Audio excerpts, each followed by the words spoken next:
নমস্কার বন্ধুরা, তোমাদের সকলকে আমার চ্যানেলে স্বাগত। আশা করি তোমরা সকলে ভালোই আছো। আবারও চলে এসেছি আরও একটা রেসিপি নিয়ে তোমাদের কাছে।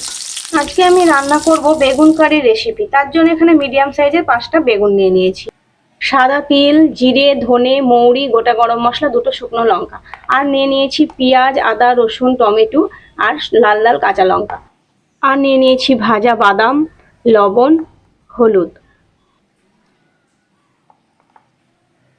আর নিয়ে নিয়েছি সাদা তেল। এখানে আমি সাদা তেলেই পুরো রান্নাটা করব। এখানে আমি 5টা বেগুন নিয়ে নিয়েছি। বেগুনটা খুব ভালো করে মাঝ বরাবর 2 দিক থেকে কেটে নেব। এইভাবে এক এক করে সমস্ত বেগুনগুলো কিন্তু আমি কেটে নেব। আর খুব ভালো করে কেটে নেওয়ার পর দেখে নেব বেগুনের মধ্যে কোনো পোকা টোকা আছে কিনা। বেগুনগুলো আমার প্রায় কাটা হয়ে এসেছে। সমস্ত বেগুনগুলো আমি কেটে খুব ভালো করে দেখে নিয়েছি পোকা আছে কিনা। বেগুনগুলো খুব ভালো, একদম কচি কচি টাটকা বেগুন। আর বেগুনগুলো আমার কাটা হয়ে গেছে। গ্যাসের মধ্যে কড়াই বসিয়ে দিয়েছি। কড়াইয়ের মধ্যে দিয়ে দেব জিরে, ধনে, মৌরি, গোটা গরম মশলা, সাদা তিল আর 2টো শুকনো লঙ্কা। খুব ভালো করে আমি এটা ভেজে নেব।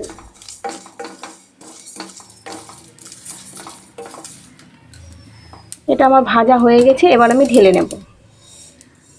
এবার আমি এটা কিছুক্ষণের জন্য রেখে দেবো, যাতে খুব ভালো মতো ঠান্ডা হয়ে যায়। এটা কিন্তু আমি একদম শুকনো কড়াইয়ে ভেজে নিয়েছি, কোনো তেল ছাড়াই।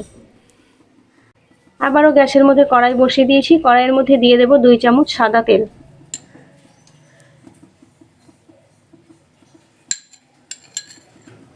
তেলটা কিন্তু খুব ভালো করে গরম করে নিতে হবে। তেল আমার গরম হয়ে এসছে। এবার আমি তেলের মধ্যে দিয়ে দেবো পেঁয়াজ, আদা, রসুন আর কাঁচা লঙ্কা। খুব ভালো করে এটা আমি ভেজে নেব। বেগুন কারি খেতে কিন্তু খুবই ভালো লাগে। আর বেগুন কারি রেসিপিটা কিন্তু একটা অসাধারণ রেসিপি। আদা, রসুন, পেঁয়াজ, কাঁচা লঙ্কা তেলের মধ্যে দেওয়া হয়ে গেছে। খুব ভালো করে এটা আমি নেড়ে চেড়ে ভেজে নেব। যতক্ষণ না সুন্দর একটা কালার চলে আসে ততক্ষণ এটা আমি ভাজতে থাকবো। এটা আমার প্রায় একটু ভাজা ভাজা হয়ে এসেছে। এবার আমি এর মধ্যে টমেটো দিয়ে দেব এবং বেশ কিছুক্ষণ ধরে টমেটোটা একই সঙ্গে ভেজে নেব। এইভাবে একই সঙ্গে পেঁয়াজ, আদা, রসুন, টমেটো, কাঁচা লঙ্কা বেশ কিছুক্ষণ ধরে আমি ভেজে নিলাম। এটা প্রায় আমার ভাজা হয়ে গেছে। এবার আমি ঢেলে নেব।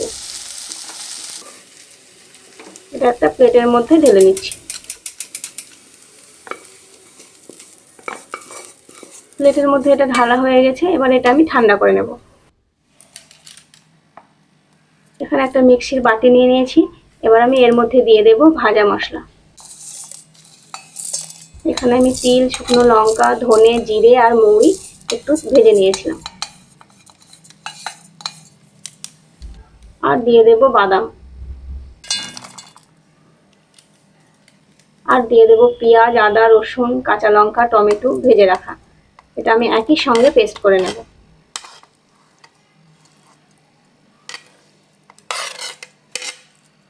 এইভাবে বেগুন কারি রেসিপির মশলা করে নিলে বেগুন কারিটা খেতে কিন্তু খুব ভালো লাগে। এদিকে ততক্ষণে আমার পেস্ট করা হয়ে গেছে। এটা আমি একদম মিহি পেস্ট করে নিয়েছি। এবার একটা প্লেটের মধ্যে ঢেলে নিয়েছি।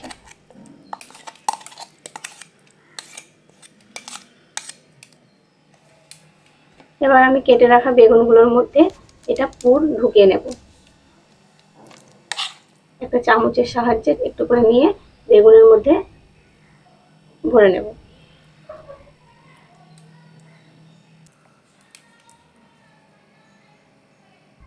এইভাবে একই রকম ভাবে সমস্ত বেগুনগুলো আমি পুর ভরে নেব।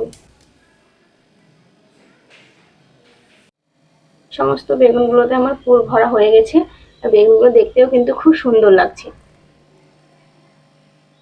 গ্যাসের মধ্যে কড়াই বসিয়ে দিয়েছি। কড়াইয়ের মধ্যে দিয়ে দেব 2 থেকে 3 চামচ সাদা তেল।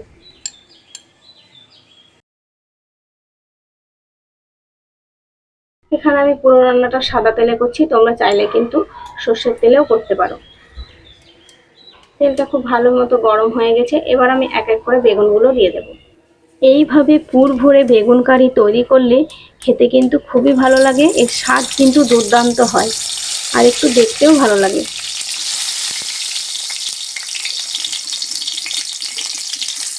সমস্ত বেগুনগুলো আমার দেওয়া হয়ে গেছে। খুব ভালো করে এপিট ওপিট করে বেগুনগুলো আমি ভেজে নেব। বেগুনগুলো এক পিঠ ভাজা হয়ে গেছে, আর এক পিঠ আমি উল্টে দেব।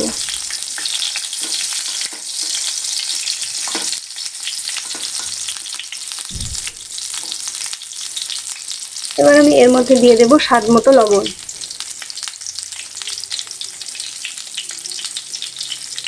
আর দিয়ে দেব হলুদ।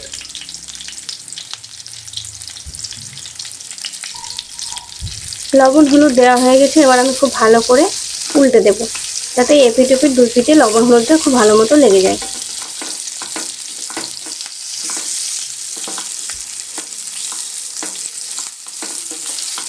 এবার আমি এর মধ্যে একটু ঢাকা দিয়ে দেব, যাতে বেগুনগুলো খুব তাড়াতাড়ি সেদ্ধ হয়ে আসে। বেগুনগুলো খুব ভালো মতো সেদ্ধ হয়ে এসছে, আবারও আমি এপিঠ ওপিঠ খুব ভালো করে নেড়ে দেব।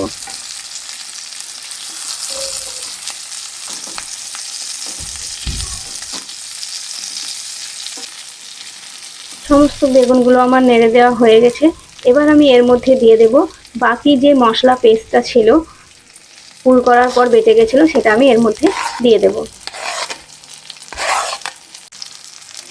আর মিক্সির বাটিটা ধুয়ে সামান্য পরিমাণের একটু জল আমি এর মধ্যে দিয়ে দেব।